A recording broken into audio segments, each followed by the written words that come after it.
यह कहानी एक छोटे से गांव के एक लड़के मोहन की है। मोहन का सपना था कि वह कभी बड़े शहर जाए और वहां के जीवन को देखे।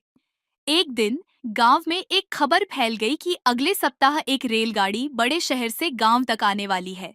सभी गांव वाले उत्साहित थे, लेकिन मोहन को कुछ और ही सुनाई दिया। एक दिन गांव में एक अजनबी लड़का जिसका नाम रवि था आया।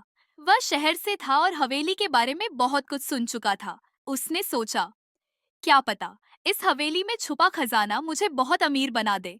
रवि ने हवेली का रास्ता पकड़ा, लेकिन जैसे ही वह हवेली के पास पहुंचा, अचानक एक तेज आंधी चलने लगी। हवा के साथ पुराने दरवाजे की चरचरी आवाज सुनाई दी और रवि को डर सा महसूस हुआ। लेकिन उसने हिम्मत जुटाई और दरवाजा खोला।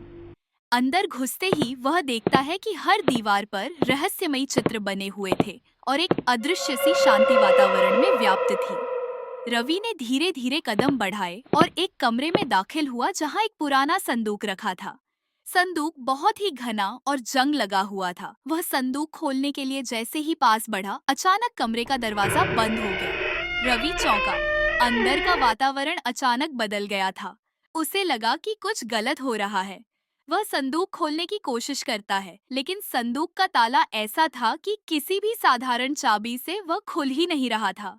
तभी उसे ध्यान आया कि उसके पास एक पुरानी चाबी थी जो उसने अपने दादाजी से सुनी थी। क्या वह उसी चाबी से संदूक खोल पाएगा? रवि ने चाबी को संदूक के ताले में डाला और जैसे ही उसने घुमाया, अचानक कमरे की रोशनी बुझ गई और अंधेरा घेरने लगा। रवि की धड़कन तेज हो गई और फिर एक तेज चीख सुनाई दी। ये चीख कहाँ से आई थी? रवि ने डरते हुए संदूक खोला और देखा।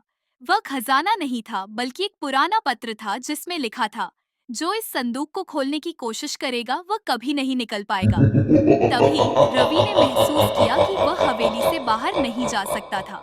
अचानक संदूक में से एक नया संदेश आया, तुम फंस गए हो। अब रवि को समझ में आ गया कि असल खजाना तो उसकी सोच का था।